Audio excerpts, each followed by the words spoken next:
സംസ്ഥാന സർക്കാരിനെതിരെ വിമർശനവുമായിട്ട് ഇ ശ്രീധരൻ രംഗത്ത് വന്നിട്ടുണ്ട്. താൻ മുന്നോട്ട് വെച്ച അതിവേഗ പാതയെ അട്ടിമറിക്കാനാണ് സർക്കാർ RRTS പദ്ധതി കൊണ്ടുവരുന്നത്.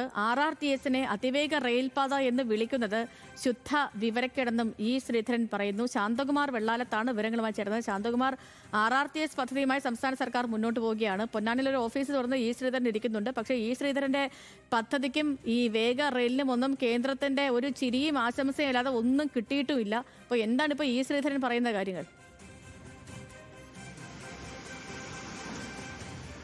സേതു, അതിൽ ഏറ്റവും പ്രധാനപ്പെട്ടത് ഈ ശ്രീധരനെ കഴിഞ്ഞ ഏതാനും ദിവസങ്ങളായി വിവിധ കോണുകളിൽ നിന്നും വലിയ വിമർശനം ഉയർന്നു വരുന്നുണ്ട്. ഈ പദ്ധതി കേന്ദ്ര സർക്കാർ ഇതുവരെ പ്രഖ്യാപിച്ചിട്ടില്ല, ഇല്ലെങ്കിൽ അത്തരത്തിലൊരു പദ്ധതിയെക്കുറിച്ച് കേന്ദ്രം ഇതുവരെ ഒന്നും പറഞ്ഞിട്ടുമില്ല. എങ്കിലും പക്ഷേ പൊന്നാനിയിൽ അത്തരത്തിലൊരു ഓഫീസ്, ഈ അതിവേഗ റെയിൽപാതയ്ക്ക് വേണ്ടി ഒരു ഓഫീസ് പ്രവർത്തിക്കുന്നു.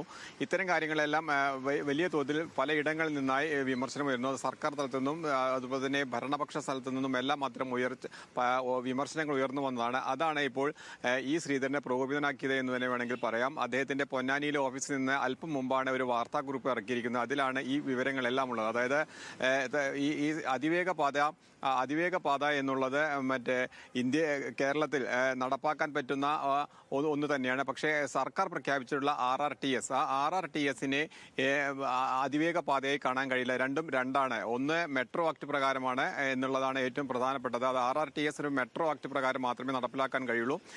റെയിൽവേ മന്ത്രാലയത്തിന് കീഴിൽ വരുന്നതുമല്ല. അത് വരുന്നത് കേന്ദ്ര നഗരഭവന മന്ത്രാലയത്തിന്റെ കീഴിലാണ് വരുന്നത്. അപ്പോൾ ഇത്തരത്തിലുള്ള സാങ്കേതികമായ പ്രശ്നങ്ങളെല്ലാം നിലനിൽക്കുന്ന ഒരു പദ്ധതിയാണ് സംസ്ഥാന സർക്കാർ പ്രഖ്യാപിച്ചിരിക്കുന്നത്, അല്ലെങ്കിൽ നടപ്പിലാക്കാൻ പോകുന്നത് എന്ന് തന്നെയാണ് ഈ ശ്രീധരൻ ഈ വാർത്താക്കുറിപ്പിലൂടെ പ്രധാനമായും ഉന്നയിക്കുന്നത്. എന്തായാലും അതിരൂക്ഷ വിമർശനം തന്നെയാണ് ഈ വാർത്താക്കുറിപ്പിൽ ഉടനീളം അദ്ദേഹം പറയുന്നത്. അത് കഴിഞ്ഞ ദിവസങ്ങളിൽ മാധ്യമങ്ങളെ കാണുമ്പോഴും അദ്ദേഹം ഇക്കാര്യങ്ങൾ തന്നെ സൂചിപ്പിച്ചിരുന്നു. ഈ RRTSനെ 70-80 കിലോമീറ്റർ വേഗത്തിൽ മാത്രമേ പോകാൻ കഴിയുള്ളൂ. പക്ഷേ അതിവേഗ റെയിൽപാതയിൽ പോകുന്ന ട്രെയിനുകൾക്ക് 200 കിലോമീറ്റർ വേഗത്തിൽ പോകാൻ കഴിയും. അതിന്റെ സാങ്കേതിക കാര്യങ്ങളും അതിന്റെ സാങ്കേതിക വൈദഗ്ധ്യത്തെക്കുറിച്ചും എല്ലാം അദ്ദേഹം വിശദമായി തന്നെ കഴിഞ്ഞ ദിവസങ്ങൾ പറഞ്ഞിരുന്നു. അത് ആ കാര്യങ്ങൾ കിട്ടുന്ന വേദികളിലൊക്കെയും അല്ലാതെ സ്വന്തം നിലയ്ക്കുമൊക്കെ അതിവേഗ പാതയെക്കുറിച്ച് വളരെ വിശദമായി പറയുന്നുണ്ട്. വന്ന പദ്ധതി നല്ലതുമാണ്, പക്ഷേ ഇതിന് കേന്ദ്ര സർക്കാർ മറ്റാരും അറിഞ്ഞിട്ടില്ല എന്നാണ് നിലവിലെ സൂചനകളിൽ നിന്ന് നമ്മൾ മനസ്സിലാക്കുന്ന ഒരു കാര്യം. മന്ത്രിമാരൊന്നും ഒന്നും പറയുന്നുമില്ല, വെറുതെ ആശംസ നൽകുന്ന വിടുന്നതല്ലാതെ ഇ ശ്രീധരന് അനുകൂലമായി ഇതുവരെ ഒരു പ്രസ്താവനയും വന്നിട്ടുമില്ല. ഇ ശ്രീധരൻ ഇപ്പോൾ പത്രക്കുറിപ്പ് ഇറക്കിയിട്ടുണ്ട്.